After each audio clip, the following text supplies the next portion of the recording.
جب اللہ کے نبی صلی اللہ علیہ وسلم اس دنیا میں تشریف لائے ہیں نا، بلکہ آپ کے تشریف لانے سے پہلے اللہ نے ان جگہوں کو کتنی عزتیں عطا فرمائی جہاں میرے محبوب پیغمبر نے وقت گزارنا تھا۔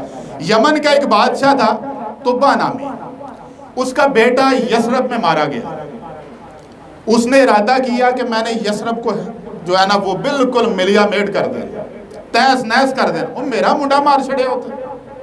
وہ لشکر لے کے آئے۔ یثرب مدینے کا پرانا نام، ابھی رحمت مجسم اس دنیا میں تشریف نہیں لائے۔ اللہ پاک نے جہاں ہستیوں کو لے کے آنا ہوتا ہے وہاں پہلے ایسا انوائرنمنٹ کریٹ کیا جاتا ہے۔ اب اللہ نے یثرب کا انوائرنمنٹ کیسا رکھا تھا کہ طبہ جب آیا مدینے والے یثرب کے لوگوں کے ساتھ جنگ کے لیے بہت بڑا لشکر لے کے آیا اور یثرب کے لوگوں کے ساتھ لڑنا شروع کر دیا۔ پورا دن لڑتا رہا۔ جب شام ہوئی جنگ ختم ہو گئی۔ پرانے زمانوں میں ایسے ہی ہوا کرتا تھا کہ شام کے وقت جو ہے وہ جنگ بند ہوتی تھی، لوگ جاتے تھے زخمیوں کی مرہم پٹی کرتے تھے، مسلمان اپنے جو ہے وہ مجاہدین کو دفناتے تھے۔ تو جب زخمیوں کی مرہم پٹی ہو رہی ہے اسی اثناء میں اس نے ایک عجیب منظر دیکھا کہ وہ حیران رہ گیا کہ یثرب سے لوگ نکلے ہیں، ہاتھوں میں کھانا ہے اور طبہ کے پاس پہنچا ہے۔ اسے آگے کہا کہ دن بھر آپ لڑتے رہے ہیں، آپ غریب الوطن ہیں، آپ دور سے آئے ہیں، کھانا تو آپ نے کھانا ہی ہے، تو آپ یہاں پہ بھوکے ہیں، آپ کے پاس کھانا کھانے کی آپشن نہیں ہے۔ یہ ہمارے اس شہر کی، ہمارے اس بستی کا یہ رواج ہے، یہ رسم ہے کہ ہم کسی کو بھوکا نہیں سونے دیتے۔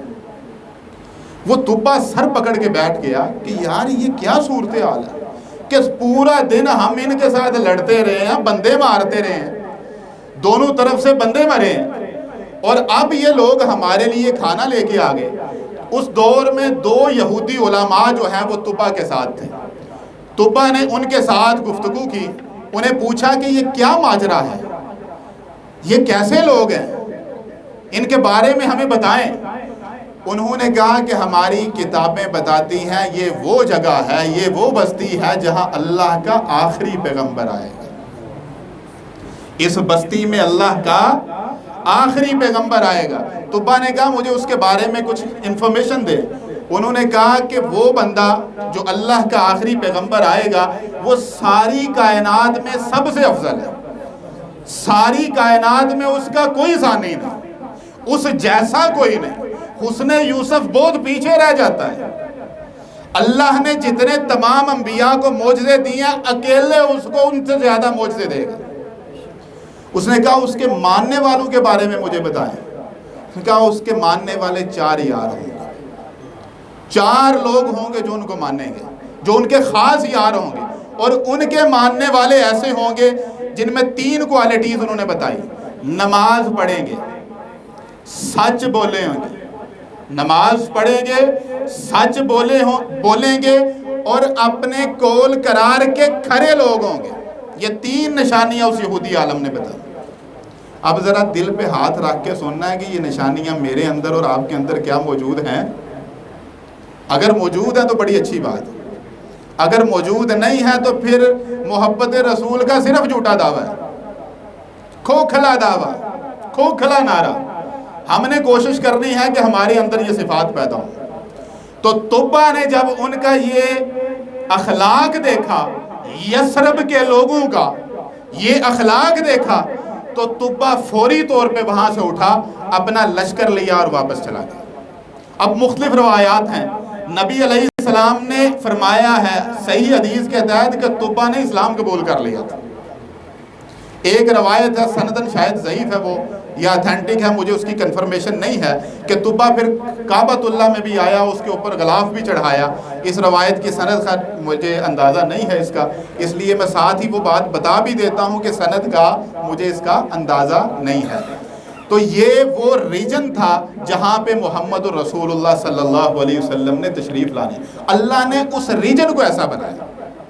آخری پیغمبر تھے نبی علیہ السلام، جب پیدا ہوئے نا تو ولادت کے وقت آپ کی والدہ محترمہ، یہ صحیح سند کے ساتھ روایت ہے، بہت ساری روایتیں ایسی ہیں جو اس ٹاپک پہ موضوع ہیں یا ضعیف ہیں، لیکن یہ ایسی روایت ہے جو 100% اتھینٹک ہے۔ صحابی رسول بیان کرتے ہیں نبی علیہ السلام نے بتایا انہیں کہ نبی علیہ السلام جب پیدا ہوئے، ان کی والدہ حضرت آمنہ رضی اللہ تعالی عنہ، انہوں نے کیا دیکھا کہ ان کے بطن سے ایک ایسا نور نکلا ہے جس نے شام کے محلات کو روشن کر دیا۔ یہ ولادت کے ٹائم کا معجزہ ہے، اور میرے نبی کی زندگی ٹوٹل معجزوں پہ، پوری کی پوری زندگی معجزوں پہ۔ آپ کسی بھی اینگل کو دیکھ لیں، نبی علیہ السلام کی جو ولادت ہوئی ہے یہ پیر کے دن ہوئی، سوموار کے دن۔ پھر اس کے بعد جس وقت نبی علیہ السلام کی ولادت ہوئی ہے، جتنے بت تھے سارے منہ کے بل گر پڑے۔ یہ بھی روایت اتھینٹک ہے، کچھ کے نزدیک کچھ تھوڑا سا اختلاف بھی ہے اس میں۔ پھر شیطان جو ہے نا، یہ آسمانوں سے خبریں چرایا کرتے تھے، جتنے شیاطین ہیں۔